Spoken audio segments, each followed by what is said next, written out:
അപ്പൊ അതാണ് കാര്യം. മന്ത്രിയുടെ ദുരിത നിവാരണ നിധിന്ന് പൈസ മേടിക്കണം. അതെ അതെ, സുമേഷയുടെ വിളിച്ചപ്പോ പറഞ്ഞിരുന്നു. ഡോക്ടർ എന്താ പറഞ്ഞ അവിടെ എത്തിയിട്ട്? ഡോക്ടർ ഒന്നും ചെയ്യാൻ പറ്റില്ല എന്ന് പറഞ്ഞിട്ട് കൈ മലർത്തി. അപ്പൊ ഞങ്ങൾ അങ്ങോട്ട് പോന്നു, എല്ലാം കുട്ടി ചെയ്തു തരുന്നു പറഞ്ഞു. അത് ഡോക്ടറുടെ ഒരു രീതി അങ്ങനെയാണ്. പബ്ലിക്കിന്റെ അടുത്ത് കുറച്ച് സ്ട്രിക്റ്റാ. ജഡ്ജിയുടെ മോനൊക്കെ അല്ലേ, ഞങ്ങൾ വഴിയാ കാര്യങ്ങളൊക്കെ ഡീൽ ചെയ്യണതേ. അപ്പൊ നമുക്ക് ഇതിന് കുറച്ച് രേഖകളൊക്കെ ഉണ്ടാക്കണം. ഡോക്ടർ അവിടെ വന്ന് പശുവിനെ പരിശോധിച്ച രേഖ, പിന്നെ പോസ്റ്റ്മോർട്ടം റിപ്പോർട്ട്. അല്ല, അതൊക്കെ ഞാൻ ചെയ്തു തരാം. കുറച്ച് പൈസ ചെലവൊക്കെ വരും. ഈ പൈസ എന്ന് പറയുമ്പോ കാശ്, നോട്ട് വരുമല്ലേ? അപ്പൊ അതിനെന്ത് ചെയ്യും? കൊറേ പൈസ ആവോ മോളെ? അല്ല ചേച്ചി, ഈ രേഖകളൊക്കെ ഉണ്ടാക്കണതിന്റെ പൈസ. ഇപ്പൊ ഈ പൈസ പാസ്സായിട്ട് വരുമ്പോ അതിന്ന് നിങ്ങളുടെ പൈസ എത്ര വെച്ചാൽ അത് അതിന്ന് എടുത്തു തരാൻ പറ്റും. അങ്ങനെ മതിയോ? അങ്ങനെ കൊറേ പൈസ ഒന്നും തരാൻ പറ്റൂല കേട്ടോ, അതങ്ങനെയൊക്കെ പറയും. വേറെ ഒന്നുമല്ല, ഞങ്ങളുടെ ആകെ വരുമാനം ആ പശുവായിരുന്നു, അത് ചത്തുപോയി. ഇപ്പൊ ഞാനും എന്റെ കൊച്ചും കഷ്ടത്തിലാ.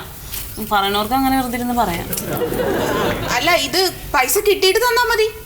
പൈസ കിട്ടിയിട്ട് തരാം, കുഴപ്പമില്ലല്ലോ. കുഴപ്പമില്ല മുരുക, അങ്ങനെ ചെയ്യാം. വാക്കാണ് സത്യം. ചേച്ചി തരുമല്ലോ അല്ലേ?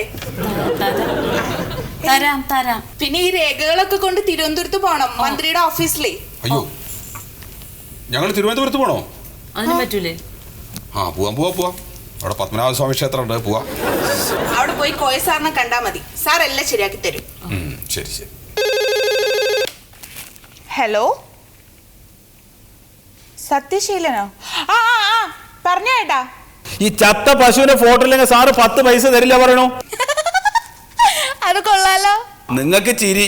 ഞാൻ കണ്ട ആളുകളുടെ കയ്യിൽ നിന്ന് മുഴുവൻ പൈസ കടം മേടിച്ചിട്ടാണ് ഇവിടെ തിരുവനന്തപുരത്തേക്ക് വന്നത്. ഈ പൈസ കിട്ടിയില്ലെങ്കിൽ എൻ്റെ ഭാര്യ എന്നെ വീട്ടിൽ കയറ്റില്ല, ഞാൻ വീണ്ടും തീർത്ഥാടനത്തിന് പോണ്ടി വരും. ഞാൻ അങ്ങനെ ഒരു നല്ല കാര്യമെങ്കിലും ചെയ്ത് കൊടുക്കണ്ട കുട്ടിയേ. ചേട്ടാ, ഇപ്പൊ എന്താ പ്രശ്നം? ചത്ത പശുവിന്റെ ഫോട്ടോ വേണം, അത്രയല്ലേ ഉള്ളൂ. അത് നമുക്ക് ശരിയാക്കാം. കുറച്ച് പൈസ ചെലവ് വരുന്നേ ഉള്ളൂ. അതല്ല പറ്റാത്തത്, പിന്നെയും പൈസ ചെലവ് പറയും. എന്നിട്ട് ചേട്ടാ, ആ ഓഫീസിനടുത്തുള്ള ഏതെങ്കിലും ഒരു സ്റ്റുഡിയോയുടെ മെയിൽ ID വാങ്ങുക, എന്നിട്ട് എനിക്ക് അത് അയച്ചു തരണം.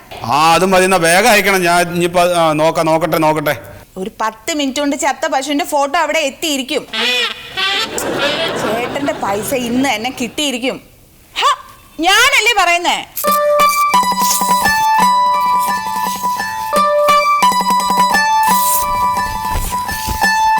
എന്തായാലും അച്ഛനെ കണ്ടില്ലേ? അച്ഛനെ കണ്ട. അച്ഛൻ ബസ് സ്റ്റാൻഡിലുണ്ട്. ബസ് സ്റ്റാൻഡിലാ? അമ്മക്ക് ഒരു എഴുത്ത് തന്നിട്ടുണ്ട് അച്ഛൻ. എഴുത്തോ? എന്തെഴുത്ത്? എന്റെ പെണ്ണെ, ഇതിനി എന്താണാവോ?